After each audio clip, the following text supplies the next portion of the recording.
I'm doing my zero today in Fontana Dam, or the village resort. Been a bit down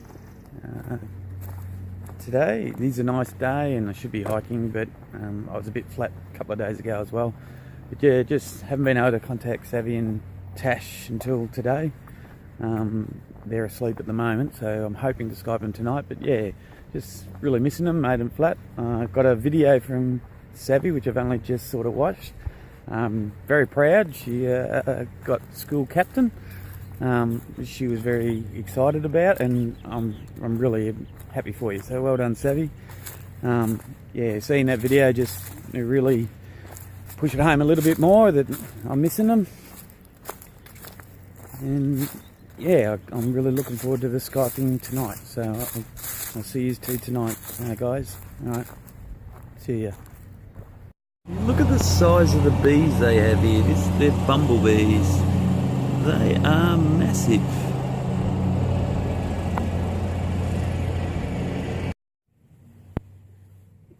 G'day viewers. Wally and Reboot here again, doing our weekly update. It's only day 19, but I'll be out on the trail on day 21, so thought I'd take the opportunity. So the whole week won't be completed, but I know what the last 2 days are, up and cold. Alright, so just the news and review from the Appalachian Trail. So day 14, we had the free brekkie at Franklin, the second one. So the First Baptist, they're really supportive of the hikers. They also do a free shuttle at up at Newfound Gap when I go into Gatlinburg, so I'll be utilising that as well. So big thumbs up for those guys. The first day was a walk up to Board, where I got to one of the towers that was brick, trail magic at the top of the hill. There'd been a bushfire there, so it brought back some memories of when my house burnt down 10 years ago. Seeing all the landscape all burnt away and just sticks standing up. It's good to see that the tower has been rebuilt and up and going. That night we had a huge thunderstorm, and I realised that all the water dropping off my tent when it's windy blows in under the fly, which I hadn't had before. So I'm glad I brought the extra bag that I had, that in case it got too wet inside me, packed to use as a liner. I'd been using it as a doormat type thing. I just stuck it up on the side, put a peg in it, and I had a wall, and it kept all the rain out. Guy with exactly the same tent as next to me, the next morning all his stuff was wet. Day 15 had some spectacular views at Reboot. I can't say these names properly. I wish they had some nice, easily named, like John. But it was really nice views from all around, 24 degrees, 360 degrees. And then we had the jump off, and that was like straight down, edges on both sides, wasn't it, Wally? Whoops. And a bit sketchy in places, you know. You really had to take your time to go down there. So there's no handrails or anything like that for safety, so you just got to look after yourself. Day 16, so I camped just short of the NOC. I didn't want to have to spend another night in a hostel.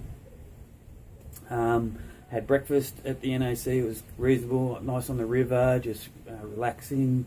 A lot of hikers coming through there at that time. It was cold because the sun hadn't come across yet. By the time I finished breakfast it had, but it was really cold in the morning.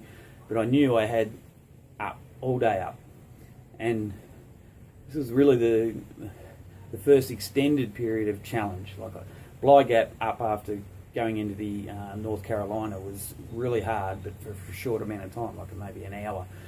Knowing that this was going to be an all-day slog, it was really a willpower just to keep going and going and going. Then we got up to, so going down is called the jump off, going up is called the jump up, and it took, while he was there sunbaking, I had to convince him to keep hiking with me. And I thought, oh, we're near the top, so it should lighten off.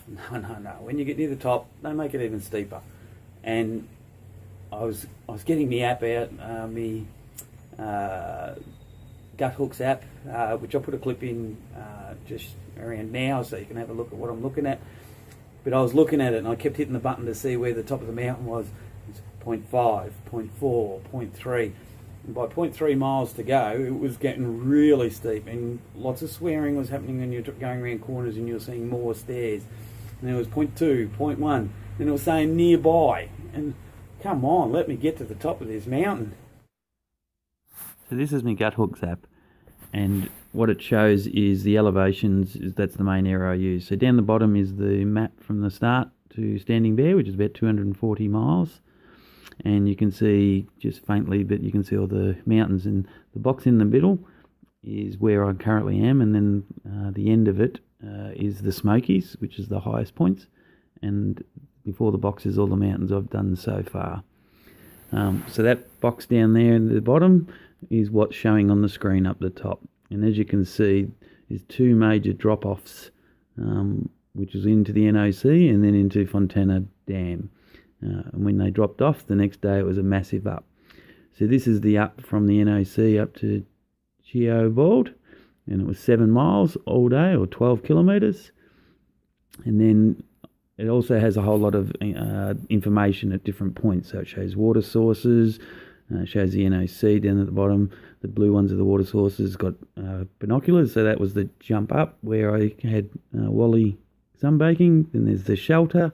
You click on the shelter, it gives you the details of how far away, and then it has the top of the mountain. So all day I could see where I am.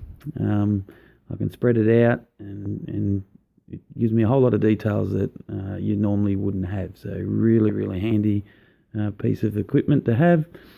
And then it shows, it goes back down the next day, and then into places where you can stay. And then that steep bit there, that was Jacob's Ladder. So it went from 3,300 to 3,900 in about half a mile, 151.5 to 152. So in half a mile we went up 200 to 300 metres. So within less than a kilometre, going up 200 to 300 metres. That's a major up in the hot of the day, just after eating a whole lot of food. Yeah, so this app is really handy, and I'd recommend everyone getting gut hooks. Then when I got there, wow, it's the best views I've had in the whole trip. Had all afternoon there. I thought I was going to be the only one camping up there, but then 4 guys turned up and they all decided to camp with me. And then happened to just walk over the other side of the mountain behind some trees and got a view of another valley, and that was the valley we're actually going to walk in the next day. Just magnificent watching that sun go down. Sorry about the video was so long about the views, but I really, really enjoyed it. Day 17, so even though I was up really high, I did struggle to sleep. I think my legs were that sore from coming up the hill. I kept waking up, and because I had so little sleep, I was really flat. And coming down, it was a real struggle, and I thought, how am I going to... I knew there was a couple of hills going up. Even though most of the day was down, I knew there was a couple of hills going up.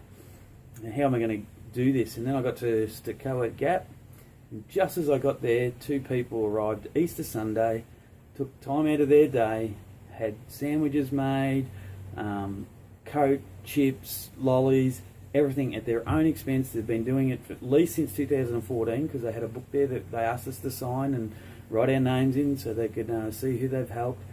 And it was really uplifting, and obviously I was hungry, so I ate.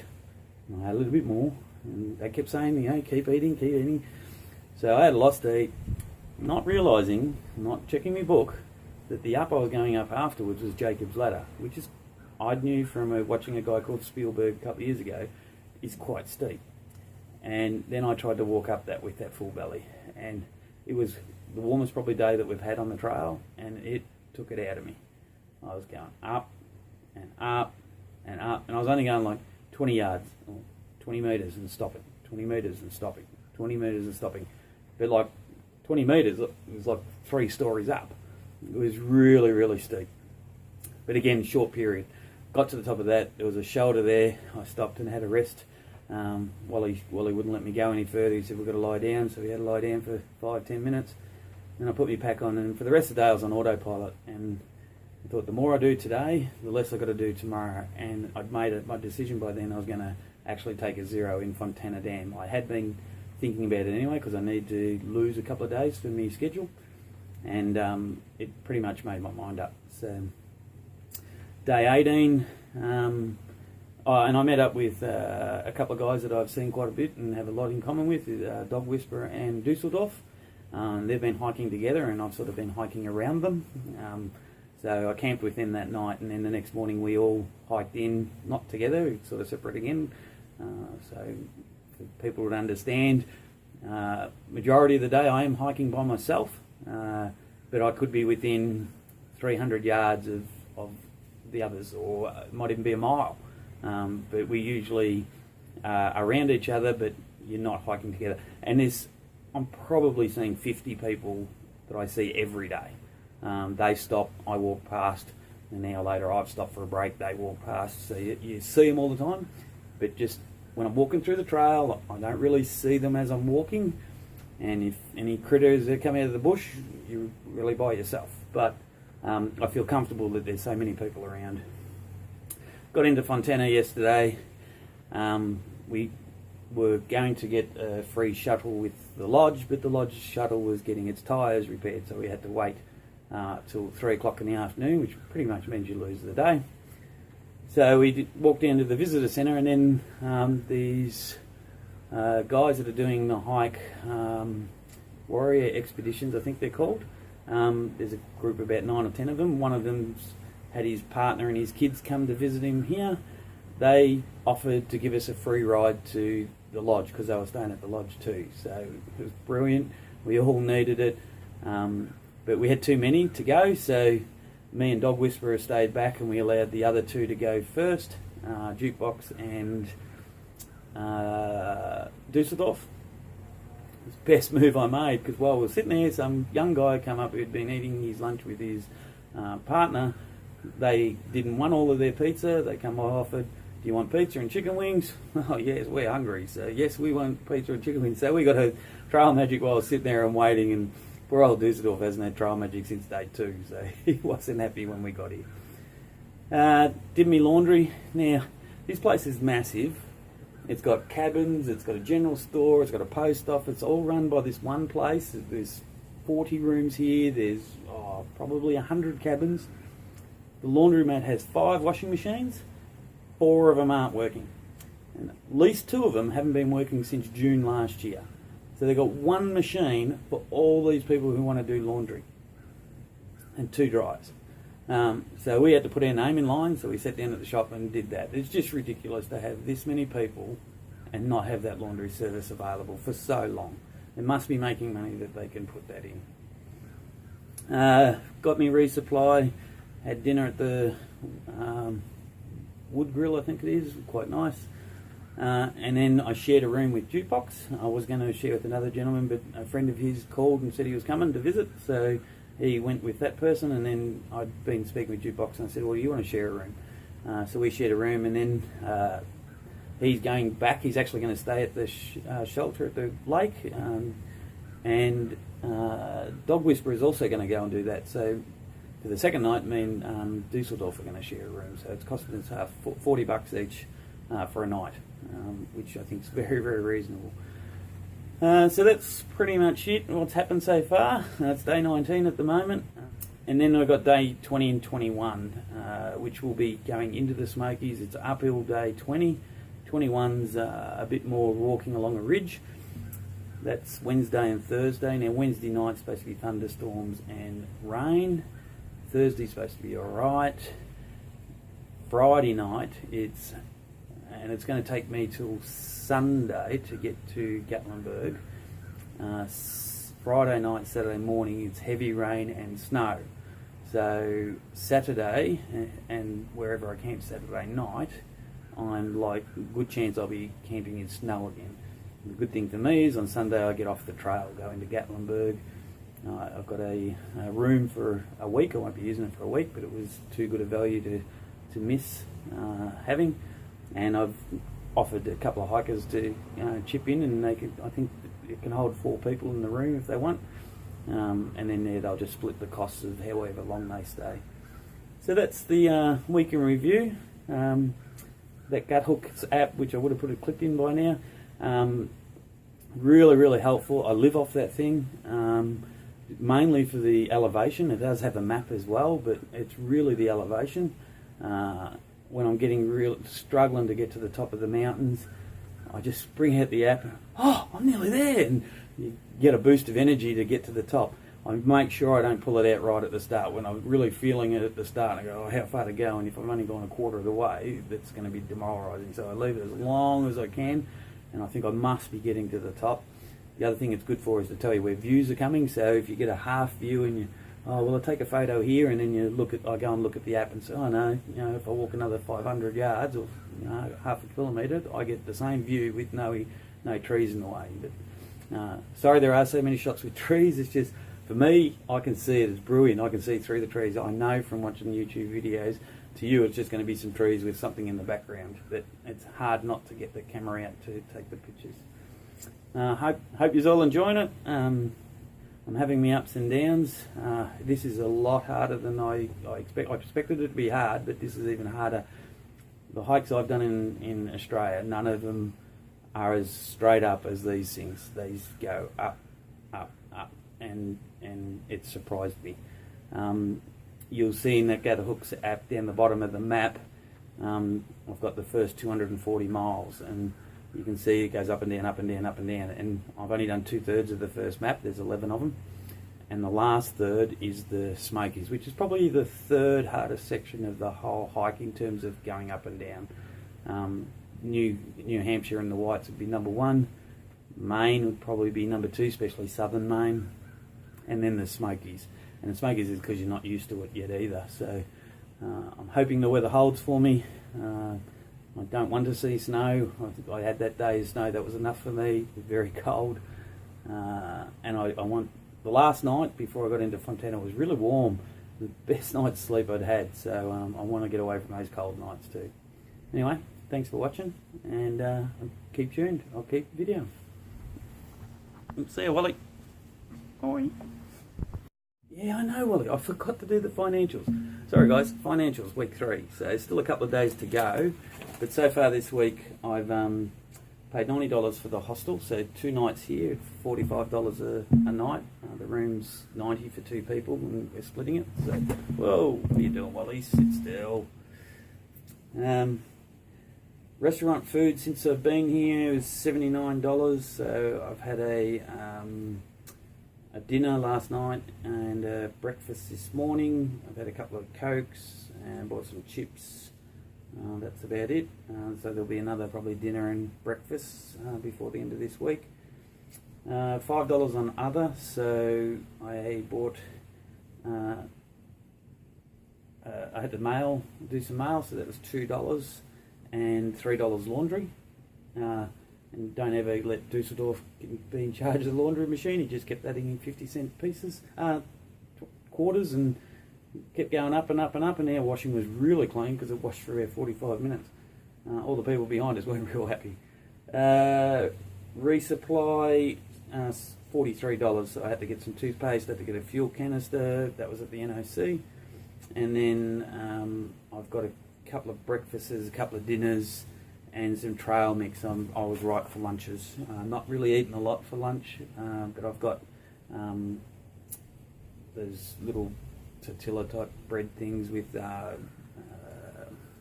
Nutella if I really want to have lunch.